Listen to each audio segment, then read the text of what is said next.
America ने प्रतिबंध लगाया, रूस ने ठेंगा दिखाया।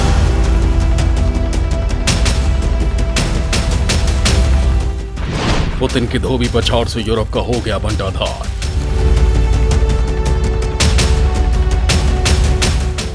बाजार में रूबल का जलवा फिर बरकरार। फील हो गया बाइडेन का डॉलर वाला वार। रूस पर लगाए जिस प्रतिबंध को लेकर अमेरिका इतना कर रहा था, दुनिया भर में डींगे मार रहा था, उसके इन प्रतिबंधों की रूस ने ऐसी हवा निकाल दी है कि बाइडेन की बोलती बंद हो गई है। अब वो मुंह छिपाए फिर रहे हैं। दरअसल राष्ट्रपति पुतिन ने बाइडेन को ऐसी धोबी पछाड़ दी है कि पश्चिमी देश चारों खाने चित्त हो गए हैं।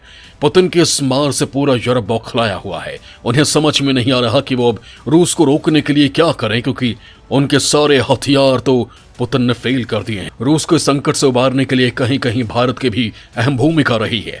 उसने पश्चिमी देशों के लाख कहने के बाद भी रूस से संबंध खत्म नहीं किए, बल्कि उसके साथ व्यापार को और मजबूत किया। खासकर रूस के साथ भारत के नए करार ने उसकी अर्थव्यवस्था की गाड़ी को पटरी पर से उतरने से रोक दिया। इसी का नतीजा है कि रूस आज पश्चिमी देशों को ठेंगा दिखा रहा है, उसके प्रतिबंधों का मजाक उड़ा रहा है। रूस ने भी दिखा दिया है कि वो भारत के साथ रहने पर किसी भी मुसीबत का मुकाबला कर सकता है और दुश्मनों को शिकस्त दे सकता है। दोस्तों, रूस ने कैसे पश्चिमी देशों के प्रतिबंधों को ढेर कर दिया, ये आज के इस वीडियो में मैं बताऊंगा आपको, तो हो जाइए तैयार। लेकिन उससे पहले आपको बता देता हूं कि रूसी गैस खरीदने को लेकर पश्चिमी देशों में फूट क्यों पड़ गई है। रूस से गैस खरीदने को लेकर पश्चिमी देशों में दरार। रूबल में गैस का भुगतान करने को तैयार हुआ जर्मनी। दोस्तों, रूसी गैस को लेकर सांसद में पड़े यूरोपीय देशों में फूट पड़नी शुरू हो गई है। अपनी जरूरत के लगभग आधी गैस रूस से आयात करने वाले जर्मनी ने कहा है कि वो रूस के गज़प्रोम बैंक में विशेष खाता खोल सकता है। इस खाते में यूरो या डॉलर जमा करके उसे रूसी मुद्रा रूबल में बदलवाया जा सकेगा।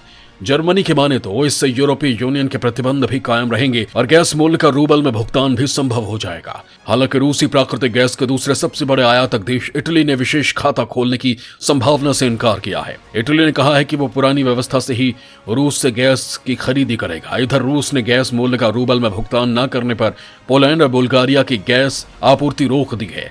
रूस ने इसका कारण दोनों देशों द्वारा गैस मूल्य का भुगतान रूसी मुद्रा रूबल में न करने को बताया है। हालांकि पोलैंड और बुल्गारिया ने रूसी ऊर्जा एजेंसी गज़प्रोम पर समझौते के उल्लंघन का आरोप लगाया है। बुल्गारिया के ऊर्जा मंत्री अलेक्जेंडर निकोलोव का कहना है कि प्राकृतिक गैस को राजनीतिक और आर्थिक हथियार के रूप में प्रयोग किया जा रहा है। दरअसल रूस ने गैर मित्र देशों और अपने गैस और तेल का मूल्य रूबल में लेने का ऐलान किया है और पोलैंड और बुल्गारिया इसके लिए तैयार नहीं हो रहे थे, जिसके बाद रूस ने उन्हें गैस की सप्लाई रोक दी है। दोस्तों, रूस यूक्रेन युद्ध में पोलैंड और बुल्गारिया यूक्रेन का समर्थन कर रहे हैं और उसे हथियारों की आपूर्ति भी कर रहे हैं। साथ ही उन्होंने रूस पर लगे प्रतिबंधों का समर्थन किया है, जिसके बाद से ही रूस इन दोनों देशों से भड़का हुआ है। दोस्तों, इन सब के बीच पुतिन ने साबित कर दिया है कि वो असल में हीरो है। इसका जवाब उन्होंने पश्चिमी देशों के प्रतिबंधों की हवा निकाल कर दे दी है। पुतिन ने निकाली पश्चिमी प्रतिबंधों की हवा। डॉलर के मुकाबले मजबूत हुआ रूबल। दोस्तों, यूक्रेन युद्ध शुरू होने के साथ ही अमेरिका ने रूस के ऊपर प्रतिबंधों की बौछार कर दी है। चुन चुनकर ऐसे प्रतिबंध लगाए जिससे रूस की कमर टूट जाए और वो कभी उनके सामने खड़ा ना हो पाए। अमेरिका की तरफ से बार बार बयान आ रहे थे कि वो रूस को इतना ज्यादा कमजोर कर देना चाहते हैं कि वो भविष्य में किसी को धमकी भी ना दे पाए। हाल ही में यूक्रेन की यात्रा पर आए अमेरिका के रक्षा और विदेश मंत्री ने भी कुछ ऐसा ही बयान दिया था। लेकिन क्या वाकई ऐसा हो पाया या भविष्य में होगा, इसे लेकर एक्सपर्ट्स का मानना है कि यूक्रेन में युद्ध के नफा नुकसान की गणना करने में रूसी राष्ट्रपति ने भले ही कोई गलती की हो, लेकिन अर्थव्यवस्था को कैसे बचाया जाए इसे लेकर उनकी रणनीति पूरी तरह से कारगर रही है। इस मामले में रूसी राष्ट्रपति ने कोई गलती नहीं की और यही वजह है कि अमेरिका की लाख कोशिशों के बाद भी रूबल काफी मजबूती के साथ मार्केट में डट गया है। 29 अप्रैल को रूस की करेंसी रूबल भारत की करेंसी रुपए से ज्यादा मजबूत हो चुकी है और ये एक आर्थिक चमत्कार से कम नहीं है। ऐसा इसलिए भी कहा जा रहा है क्योंकि भारत पर कोई प्रतिबंध नहीं लगे हैं और भारत का एक्सपोर्ट भी मौजूदा वक्त में रिकॉर्ड लेवल पर है। फिर भी रूसी करेंसी रूबल काफी ज्यादा मजबूत हो चुकी है, जिसके बाद अब पूरी दुनिया के अर्थशास्त्री हैरान हैं कि आखिर कैसे रूस ने अपनी करेंसी रूबल को डूबने से बचा लिया है। 29 अप्रैल को एक डॉलर के मुकाबले भारतीय रुपए का वैल्यू 76.51 था, जबकि रूबल का वैल्यू 71.47 था। यानी भारतीय रुपए के मुकाबले रूसी करेंसी मजबूत हो चुकी थी। दोस्तों, बता दूं कि यूक्रेन यूक्रेन युद्ध शुरू होने के बाद जैसे ही रूस के खिलाफ प्रतिबंध लगने शुरू हुए, डॉलर के मुकाबले रूसी डॉलर पूरी तरह से लुढ़कने लगा। लेकिन फिर पुतिन ने सबसे बड़ी चाल चल दी। रूस ने अपने तेल खरीदारों यूरोपीय देशों को साफ कह दिया कि डॉलर या यूरो के बजाय रूबल में अपना भुगतान करके ही वो अब रूस से प्राकृतिक गैस और तेल खरीद सकते हैं। रूस के इस कदम को उसका मास्टर स्ट्रोक माना गया, जिससे उसकी बेपटरी होती अर्थव्यवस्था पटरी पर आने लगी। इसका अंदाजा आप इससे लगा सकते हैं कि एक महीने पहले जहां डॉलर के मुकाबले रूबल का वैल्यू गिरकर 139 हो गया था, लेकिन 7 मार्च के बाद अचानक डॉलर के मुकाबले रूसी करेंसी डॉलर ने वापसी करनी शुरू की और ये अब $1 के मुकाबले रूसी करेंसी 71.47 के वैल्यू पर पहुंच चुकी है, जो कि युद्ध के शुरू होने से पहले थी। ये एक ऐसा उछाल था जिसने मार्च महीने में रूबल को दुनिया में सबसे बेहतर प्रदर्शन करने वाली मुद्रा बना दिया।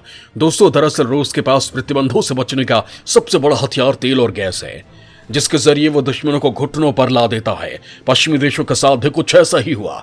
अमेरिका ने रूस को जकड़ने के लिए उस पर कई बेड़ियां डाल दी, लेकिन हर प्रतिबंध में एक छेद रह गया, जिससे रूस से तेल और गैस के आयात नहीं रुके। रूस के खिलाफ लगाए गए प्रतिबंधों को ऐसे डिजाइन किया गया था कि रूस किसी भी तरह से डॉलर और यूरो हासिल न कर सकें, लेकिन रूस ने इसकी काट खोज ली। उसने रूबल में व्यापार करना शुरू कर दिया, जिससे अमेरिकी देशों के प्रतिबंध धरे के धरे रह गए। दोस्तों, दरअसल रूसी राष्ट्रपति जानते थे कि यूरोपीय देशों के लिए अभी कई सालों तक रूस से तेल और गैस का आयात रोकना संभव नहीं है, लिहाजा उन्होंने इसका जमकर फायदा उठाया और सभी देशों को रूबल में तेल और गैस खरीदने के लिए बाध्य कर दिया। रूस के इस कदम के बाद मजबूर होकर पश्चिमी देशों को उससे रूबल में तेल और गैस खरीदनी पड़ी। इसके साथ ही उनके गैस और तेल का स्टॉक जमा करने की होड़ ने भी रूबल को मजबूत किया। गार्डियन की रिपोर्ट के मुताबिक पिछले साल यूरोपीय देशों ने रूस से जितना तेल और गैस खरीदा था, उससे 2 गुना तेल और गैस यूरोपीय देश इस साल के शुरुआती 4 महीनों में ही खरीद चुके हैं, और ये रेवेन्यू $46 अरब का है। यानी पुतिन के पास अब इतना पैसा जमा हो गया है कि वो आसानी से यूक्रेन युद्ध को जारी रख सकते हैं। दोस्तों, यहाँ यूरोपीय देशों की दोगलापंथी भी उजागर होती है।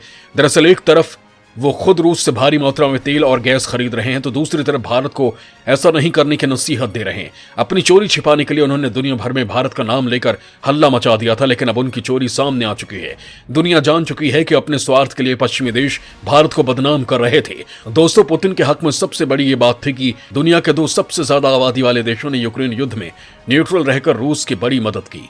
भारत के साथ साथ सऊदी अरब भी रूस की करेंसी रूबल में व्यापार करने के लिए तैयार हो गया। भारत और रूस के बीच रुपया रूबल ट्रेंड शुरू करने पर बात की जा रही है, जिसने रूस की दिवाली होने की चिंताओं को खत्म कर दिया और रूबल मजबूत होता चला गया। रूस के पास अब इतना रूबल जमा हो चुका है कि वो न सिर्फ अपने कर्ज चुकाकर डिफॉल्टर होने से बच सकता है, बल्कि उसने अब अपनी अर्थव्यवस्था को भी बचा लिया है।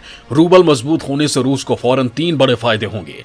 पहला बड़ा फायदा यह होगा कि रूस में महंगाई ज्यादा नहीं बढ़ पाएगी, थोड़ी बहुत महंगाई बढ़ेगी, जिसे मैनेज किया जा सकता है।